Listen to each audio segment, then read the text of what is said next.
ഏശയ്യ 39 അധ്യായം. ബാബിലോൺ ദൂതന്മാർ.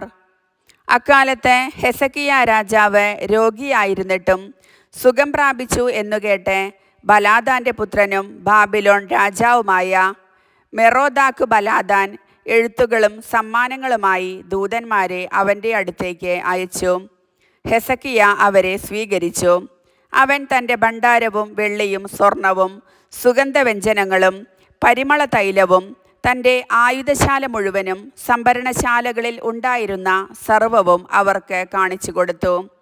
ഹെസക്കിയ അവരെ കാണിക്കാത്തതായി അവൻ്റെ കൊട്ടാരത്തിലോ രാജ്യത്തിലോ ഒന്നും ഉണ്ടായിരുന്നില്ല.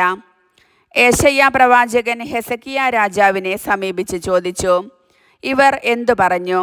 അവർ എവിടെ നിന്ന് നിന്റെ അടുത്ത് വന്നു? ഹെസക്കിയ പറഞ്ഞു, അവർ വിദൂരസ്ഥമായ ബാബിലോണിൽ നിന്നാണ് എൻ്റെ അടുത്ത് വന്നത്.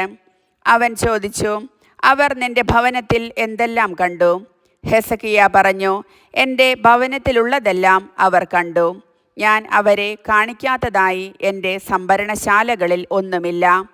ഏശയ്യ ഹെസക്കിയായോട് പറഞ്ഞു, സൈന്യങ്ങളുടെ കർത്താവിൻ്റെ വാക്ക് ശ്രവിക്കുക. നിന്റെ ഭവനത്തിലുള്ളതും ഇന്നുവരെ നിന്റെ പിതാക്കന്മാർ സമ്പാദിച്ചതുമായ സകലതും ബാബിലോണിലേക്ക് കൊണ്ടുപോകുന്ന ദിനങ്ങൾ വരുന്നു. ഒന്നും അവശേഷിക്കുകയില്ലെന്ന് കർത്താവ് അരുളി ചെയ്യുന്നു. നിനക്കു ജനിച്ച നിന്റെ സ്വന്തം പുത്രന്മാരിൽ ചിലരെയും പിടിച്ചുകൊണ്ടുപോകും. ബാബിലോൺ രാജാവിൻ്റെ കൊട്ടാരത്തിലെ ഷണ്ഡന്മാരായിരിക്കും അവർ. ഹെസക്കിയ ഏശയ്യായോട് പറഞ്ഞു, നീ സംസാരിച്ച കർത്താവിൻ്റെ വചനങ്ങൾ ശ്രേഷ്ഠമാണ്. എന്തുകൊണ്ടെന്നാൽ അവൻ വിചാരിച്ചു, എൻ്റെ നാളുകളിൽ സമാധാനവും സുരക്ഷിതത്വവും ഉണ്ടായിരിക്കും. കർത്താവിൻ്റെ വചനം.